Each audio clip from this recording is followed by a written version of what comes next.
start the topic, that is dynamics of higher order systems.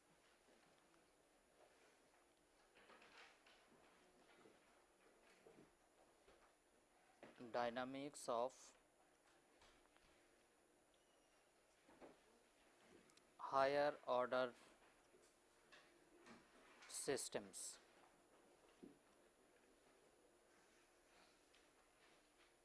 Previously we discussed the dynamics of first order system and then the dynamics of second order system. So today we will discuss the dynamics of higher than second order systems. Now systems higher than second order dynamics are not uncommon in chemical processes. Systems with higher than second order dynamics are not uncommon in chemical processes. Examples include the processes having n first order systems,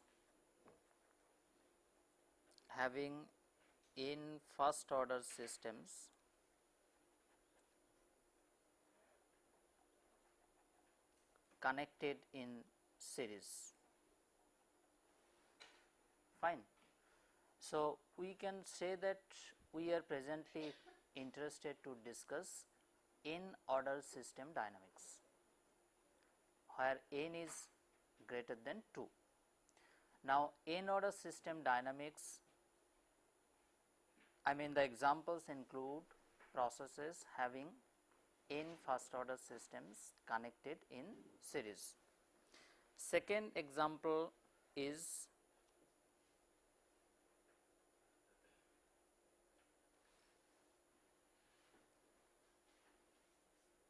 processes with date time. Examples include processes with date time. Examples include processes with inverse response.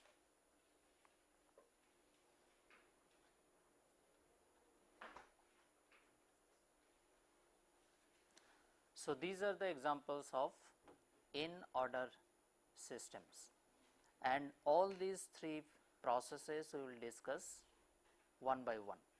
So first we will discuss n first order processes connected in series. First we will discuss n capacities in series. Fine. First we wish to discuss n capacities connected in series. So it has basically, we can classify this into two different systems. One is n non-interacting capacities in series, another one is n interacting capacities in series. So it is two we can classify these into two classes. One is n capacities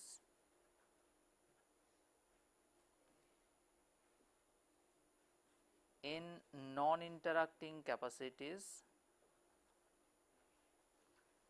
and another one is in interacting capacities.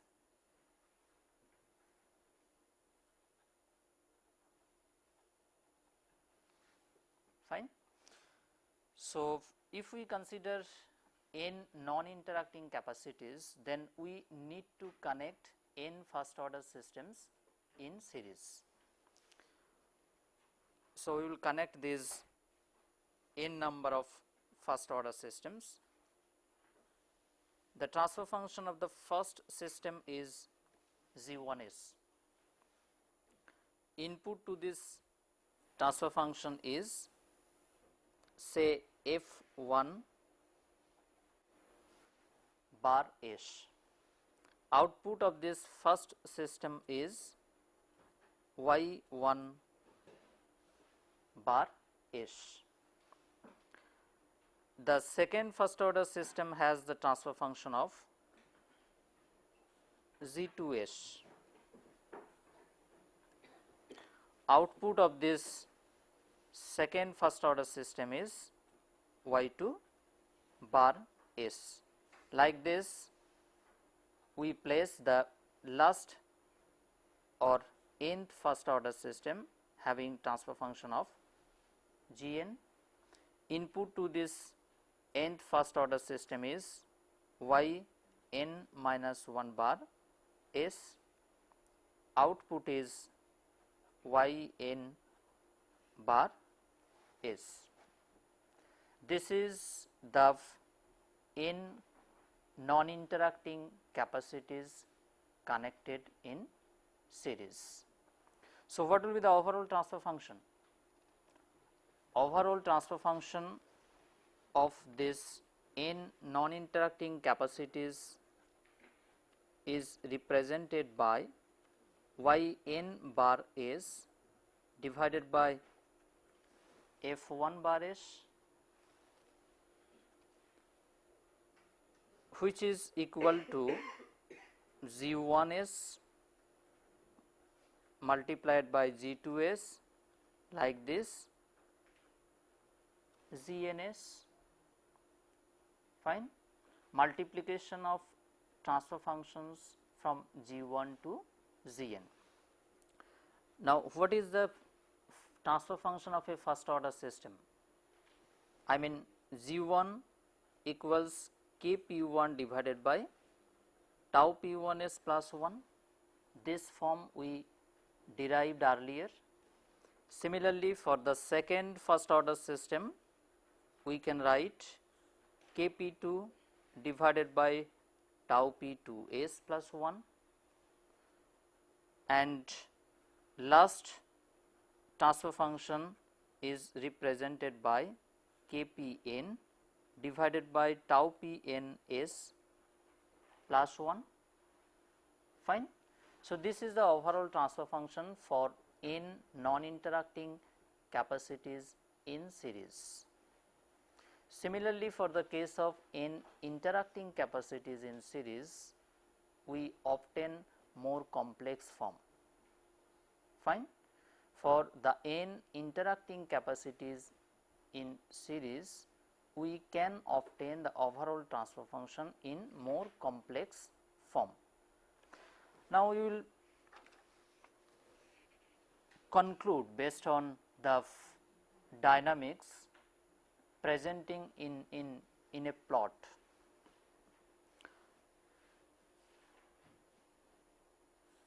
So, this is the dynamics of different systems. Here we will consider height divided by Kp.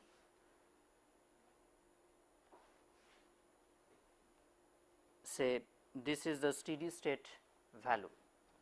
So, for the first order system we get the dynamics like this. This is for the two non-interacting tanks in series. This is for two interacting tanks in series, and this is for 4 non-interacting tanks in series. This is the dynamics of first order system. See, this is the dynamics, this is the representation of dynamics of a series of tank system, fine. So, the first curve represents the dynamics of a single liquid tank system. The second curve represents the dynamic behavior of two non-interacting tanks system. This is the dynamic behavior of two interacting tanks system, and this is the dynamics of 4 non-interacting tanks system. So, this is the representation of dynamics of liquid tank system. Fine. If we consider a single liquid tank system, then we get this type of behavior. For 2 non-interacting, 2 interacting and 4 non-interacting tank system, we obtain S-shaped behavior. S-shaped behavior, and as I mentioned in the last class, this H represents the height of first tank for single tank system. The height of H represents the height of second tank, and Kp represents the gain of second tanks for 2 tank system. H represents height, Kp represents gain for 4th tank for 4 tanks system. Fine. Now, we wish to conclude based on this observation. So, first we will consider the non-interacting case. First we will consider the non-interacting case. So, as I mentioned that we got S-shaped response. S-shaped response. That means the response has the characteristics of overdamped system. So, we can say that the response has the characteristics of an overdamped system, that is the S-shaped behavior, and the response is also sluggish. Overdamped means zeta is greater than 1. So, the overall response is sluggish. This is the first remark. Fine. Second one is increasing the number of capacities increases the sluggishness of the response.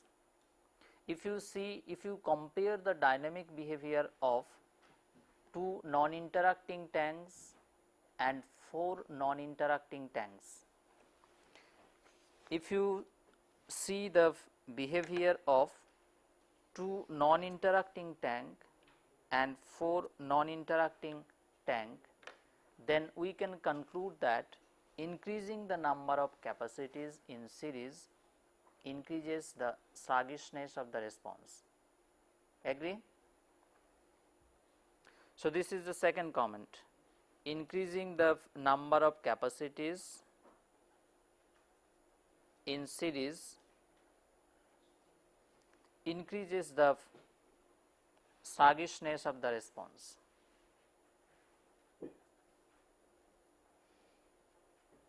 Sluggishness of the response.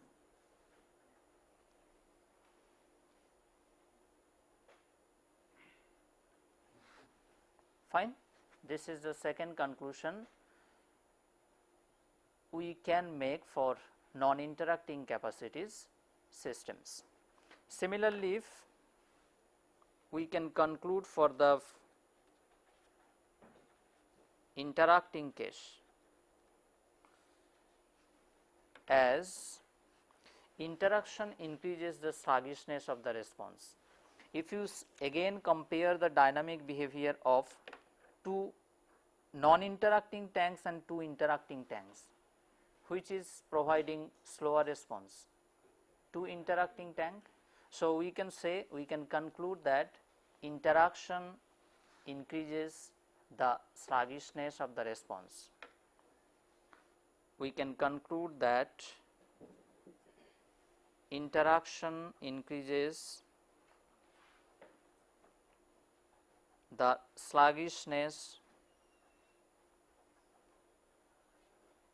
of the overall response.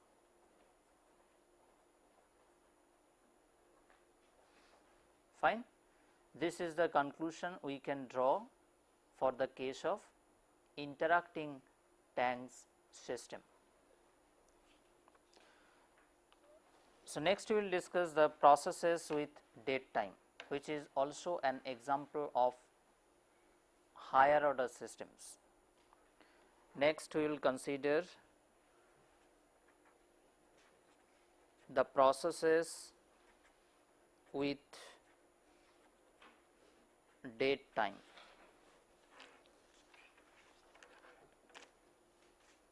Fine. To discuss this topic, we will first take an example. Say this is a pipe through which a liquid is flowing. This is a pipe through which a liquid is flowing with the inflow rate of Fi, and say the outflow rate is F0. Fine. Now, we are introducing a change, maybe step change at a particular time instant. Suppose we are introducing a step change in Fi at time t equals to 0. Initially it is at steady state, I mean there was no change of flow rate with time. Now we are introducing a step change in Fi. Fine. So suddenly we cannot get any change in the output of F0. If we give a step change at time t equal to 0 in Fi, at that time instant we cannot get any change in Fi. So we can also make one plot for F0 versus t. This is suppose representing time t equals 0. F0 changes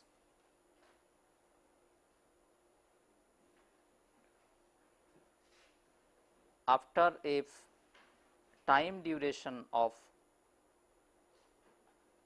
Td. Fine. This Td is the time delay. This Td is the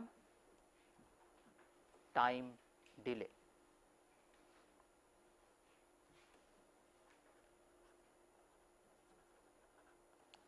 Fine. So if we introduce a step change in Fi at time t equals 0, at that time instant we do not get any change in F0. F0 changes after a time interval represented by t suffix d, that is the time delay. Now we will represent the time delay writing the number of blocks, like we can consider one block for a process.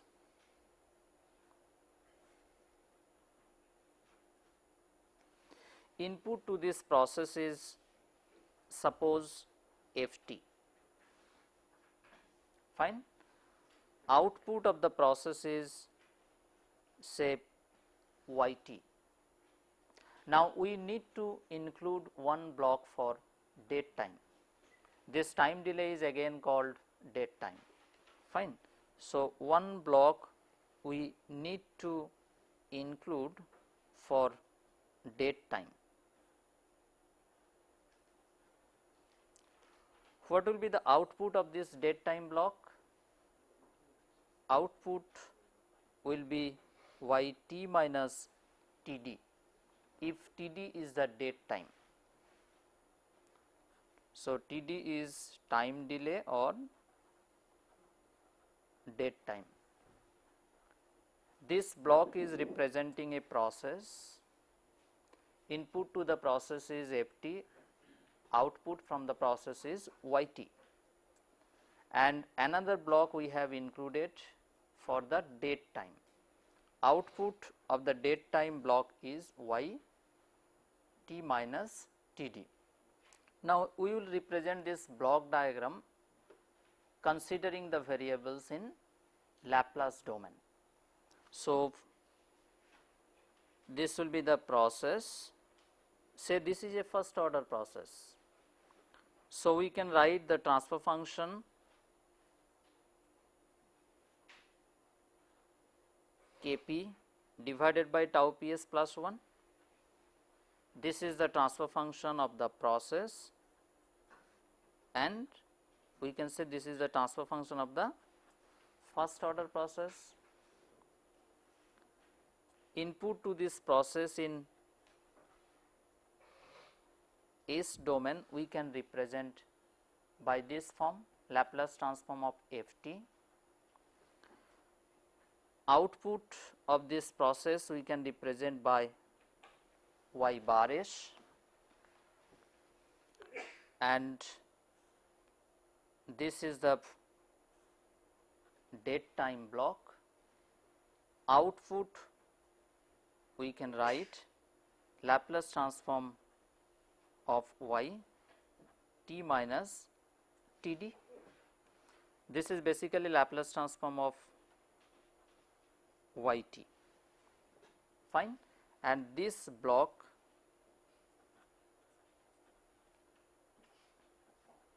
represents the date time in Laplace domain.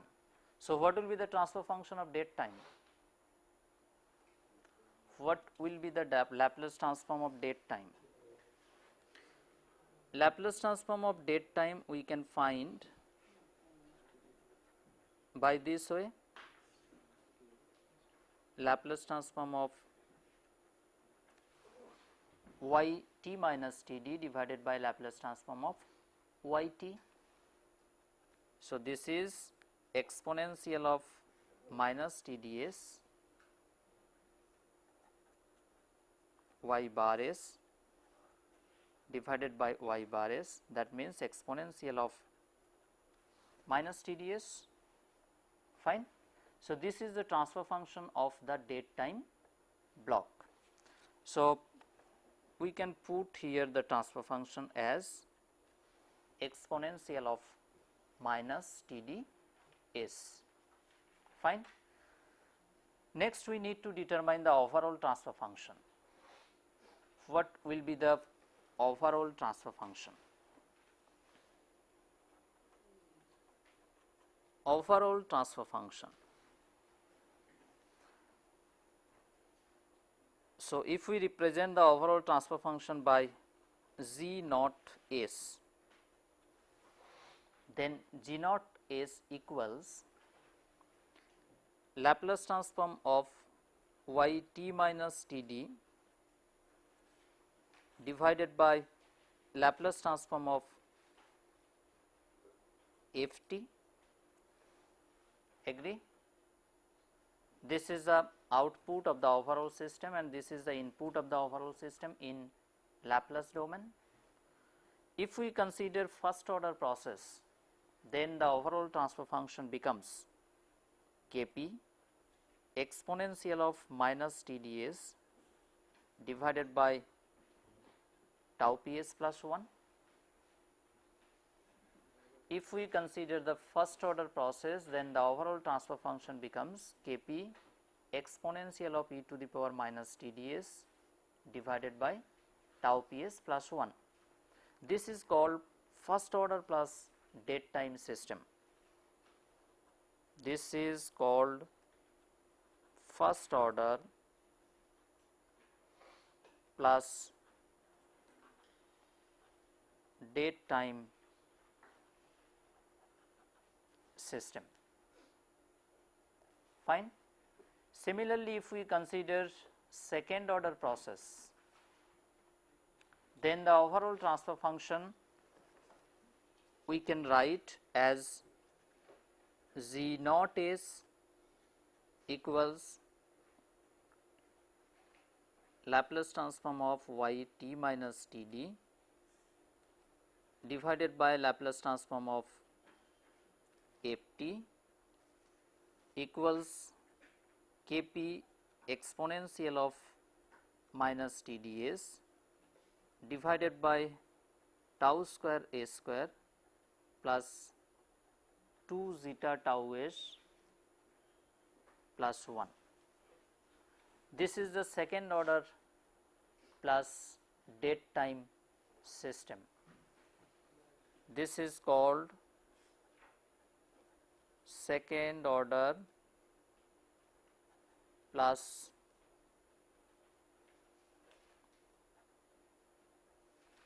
date time system.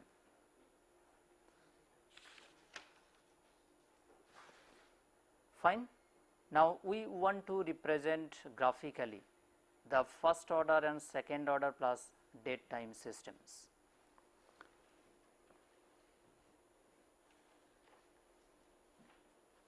This is time and this is suppose y. This is the steady state of y. So, this value is representing y SS, that means steady state value of y. Now, if there is no date time, then the response is like this. If we disregard the date time, then the response is like this. This is the response of first order system. And if we consider the date time, then it becomes like this. So, this is the first order process response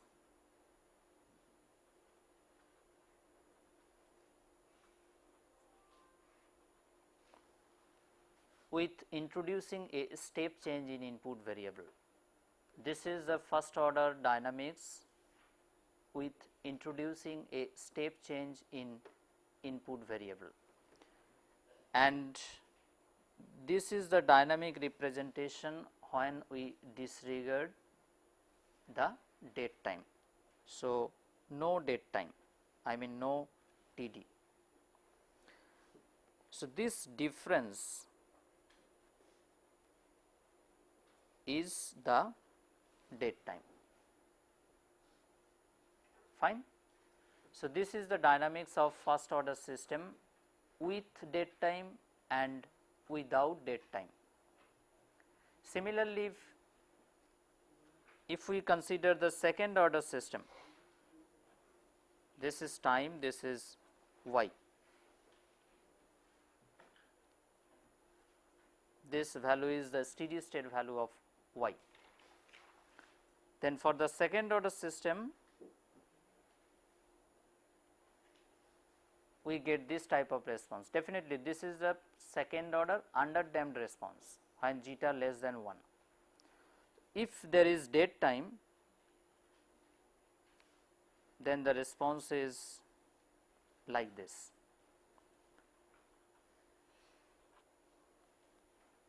So, this is representing the second order process response. Fine. This is the dynamics of second order response when there is no date time, and this is the dynamics of second order response when date time is there.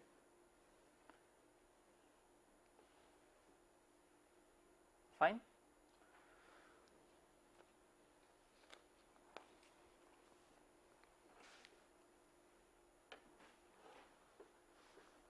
Now, it was discussed earlier that, and we commented that it is convenient to represent the transfer function as the ratio of two polynomials. It is easy to analyze the transfer function by representing it as the ratio of two polynomials, and that is like G naught s equals Qs divided by Ps. If we represent the transfer function by this form, it is easy to analyze. Now, if there is a date time, then how we can represent the overall transfer function by the ratio of two polynomials, that we will discuss next. So, our title is polynomial approximation, polynomial approximation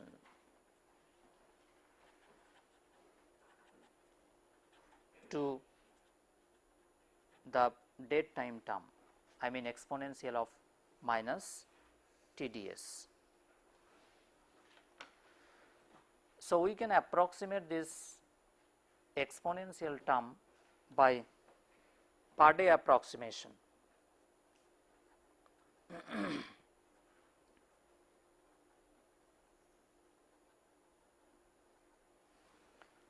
By per day approximation, we can approximate the exponential term.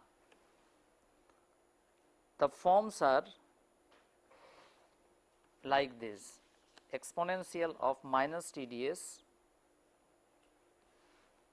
is approximately equal to 1 minus TD divided by 2 S divided by 1 plus TD divided by 2 S. We can write the exponential term by this form, and this is called first order per day approximation.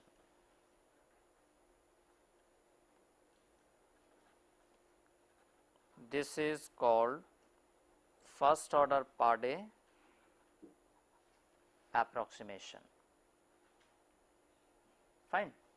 Similarly, if we can write the form as second order per day approximation,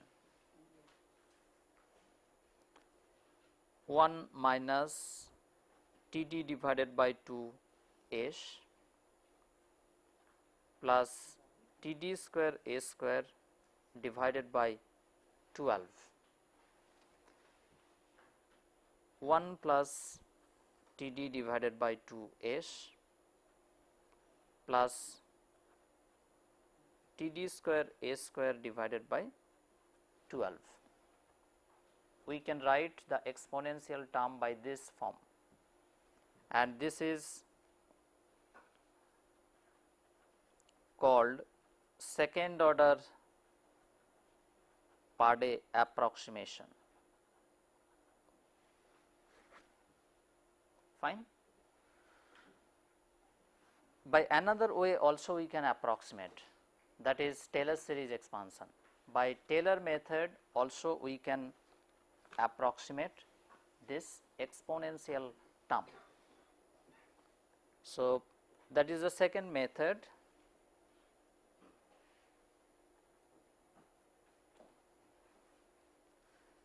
Taylor series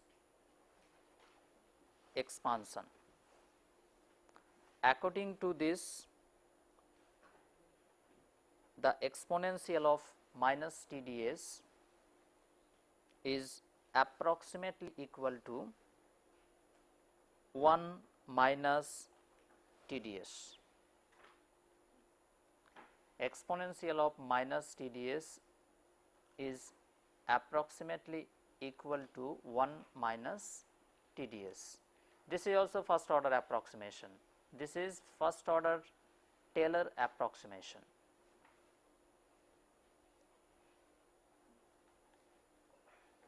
first order Taylor approximation. It has another form, the Taylor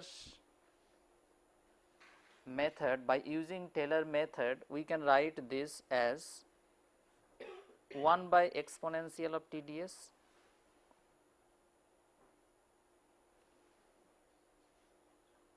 which is equal to 1 divided by 1 plus TDS.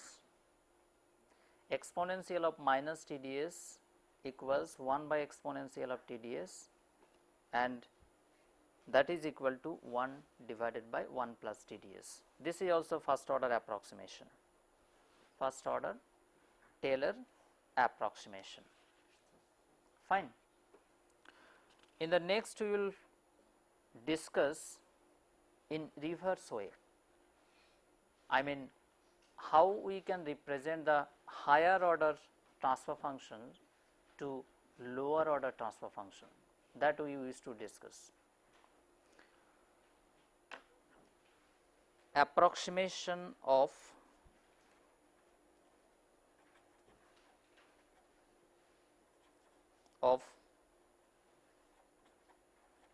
higher order transfer function to lower order transfer function. Fine. Next we wish to discuss the approximation of higher order transfer function to lower order transfer function. But why we will go for this? By doing this, we can easily design the controller. So the first advantage is by performing the approximation of higher order to lower order, we can easily design the controller. Fine. So it is easy to design the controller by transforming higher order transfer function to lower order transfer function. Another advantage is also it is easy to analyze.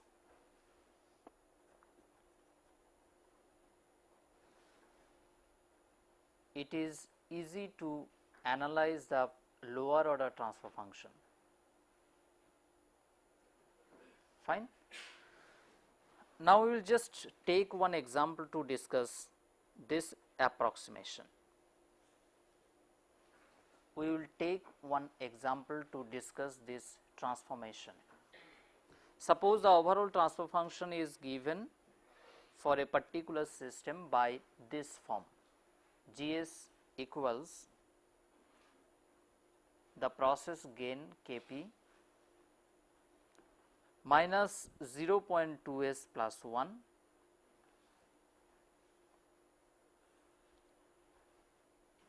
divided by 6s plus 1 multiplied by 3s plus 1 multiplied by s plus 1.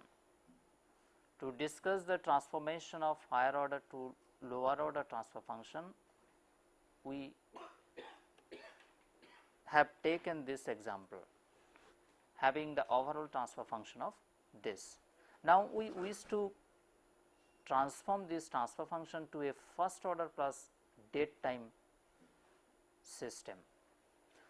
So we wish to transform this transfer function in the form of GS equals Kp exponential of minus TDS divided by tau Ps plus 1. So this is higher order transfer function, and our purpose is to transform this to lower order transfer function. Fine. Now this we can do by the use of Taylor method. So first we will use the Taylor method.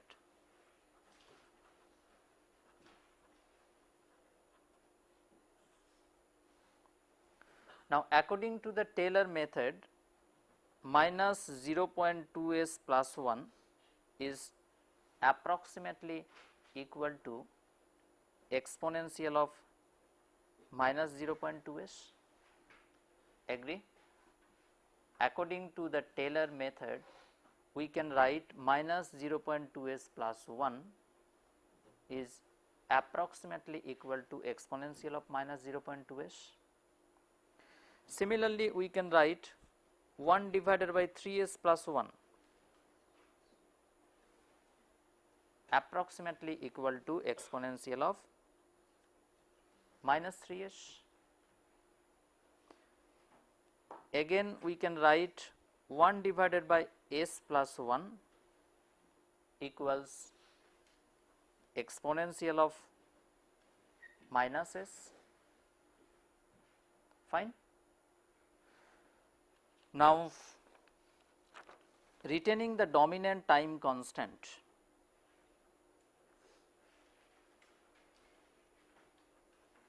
retaining the dominant time constant. What is that?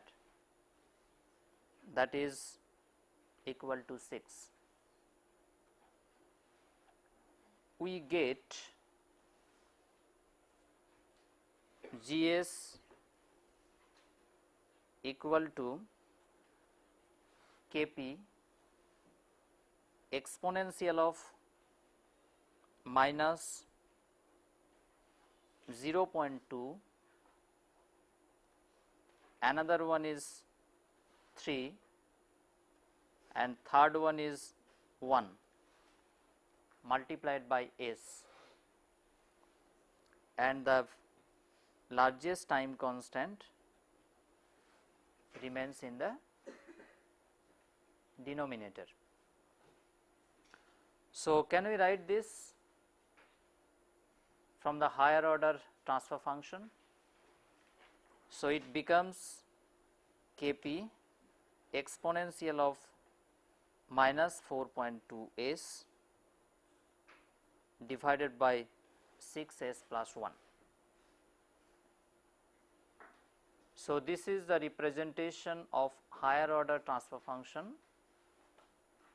by the first order plus date time system transfer function. Fine. This is one method. Another method we want to discuss, that is Skogestad half rule method, using which we can also transform the higher order transfer function to lower order transfer function. So, next we will discuss another technique, that is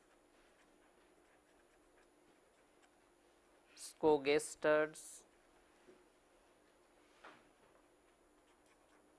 half rule.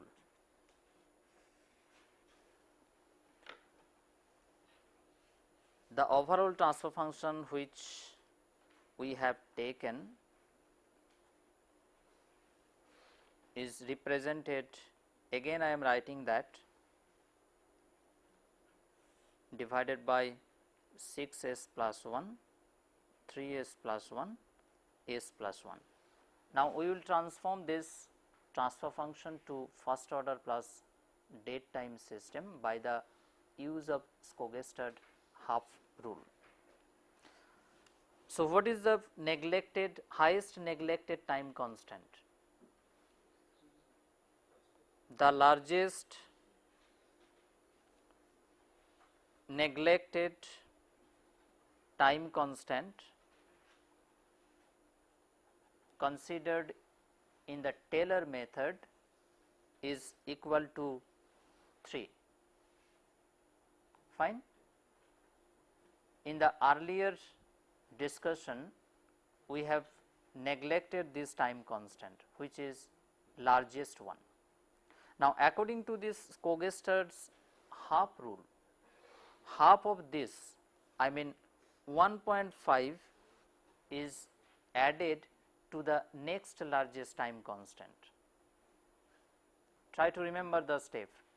In the Taylor method, the largest neglected time constant considered is 3.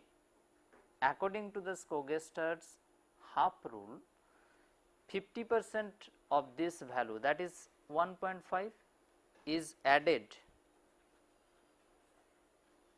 to the next largest time constant, to the next largest time constant. What is the next largest time constant? 6. Next largest time constant is 6. That means the time constant becomes 6 plus 1.5, that is 7.5. Fine. The time constant becomes 6 plus 1.5, that is 7.5, and the other half provides a new time delay, provides a new time delay of 1.5. That means another half is considered as time delay, that will be added within the exponential term. Then what will be the reduced transfer function? According to this half rule, the transfer function finally becomes Kp exponential of minus 0.2 is there, half of 3, that is 1.5 is added, and 1 remains there. The time constant is already obtained 7.5. So, the denominator becomes 7.5s plus 1, that means Kp exponential of minus 2.7s divided by 7.5s plus 1. It has been observed that this transfer function obtained by the use of Skogestad half rule provides better performance than the transfer function obtained by the use of Taylor method.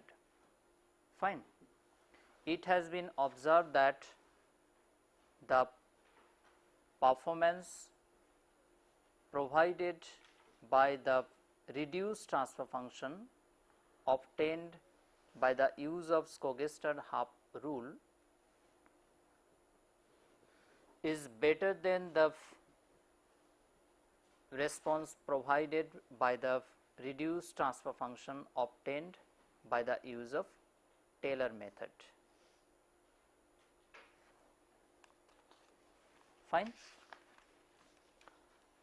So, next we will discuss the dynamics of processes having inverse response.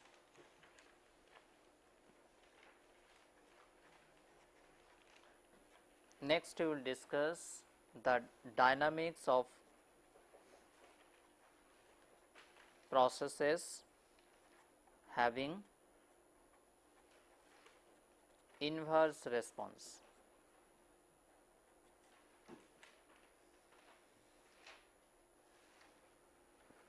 This type of processes also provide nth order dynamics. Now, this type of behavior is observed when there exists a positive 0. This is the main point associated with this topic. This type of behavior, I mean the inverse response behavior,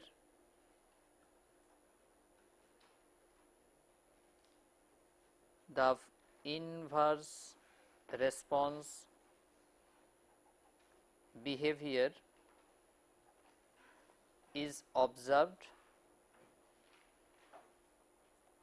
when there exists a positive 0. when there exists a positive 0. Fine.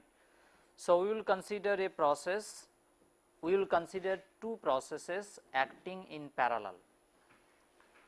We will consider two processes acting in parallel.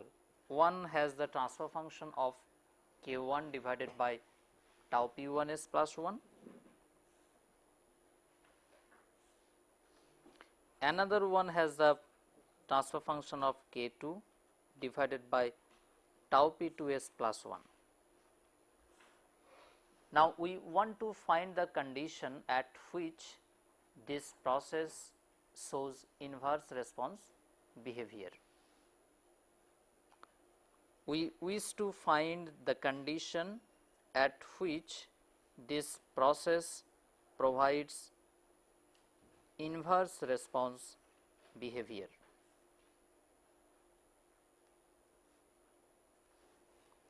So, input to this process is f bar s and output of this process is y bar s. Fine. The two processes are acting in parallel. Now, first we need to find the overall transfer function of this process. The overall transfer function y bar s divided by f bar s, which is equal to k1 divided by tau p1s plus 1, sorry, this is kp1, and another transfer function is kp2 divided by tau p2s plus 1. Fine. Now, we get from this kp1 plus kp2 multiplied by kp1 tau p2 plus kp2 tau p1 divided by kp1 plus kp2 plus 1 whole divided by tau p1s plus 1 tau p2s plus 1. Fine. We get this transfer function, this overall transfer function. Now, we can represent again this as kp multiplied by tau s plus 1 divided by tau p1s plus 1 multiplied by tau p2s plus 1, where kp is kp1 plus kp2, where kp is kp1 plus kp2 and tau is kp1 tau p2 plus kp2 tau p1 divided by kp. This is the tau. So, for positive 0,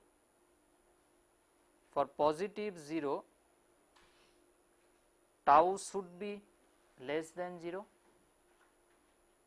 Agree? For positive 0, tau should be less than 0.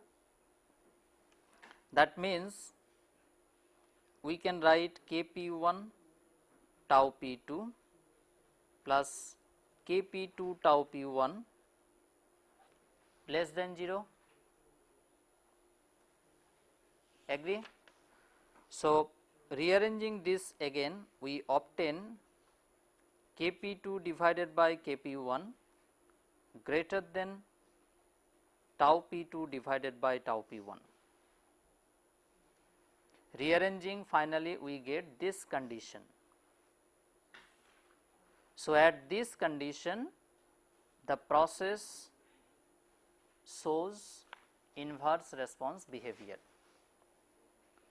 So, inverse response is the net result of two opposing effects. If you see the sign, tau p1, tau p2 both are positive. So, if one Kp is positive, another Kp should be negative. So, we can conclude that inverse response is the net result of two opposing effects. Fine. Thank you.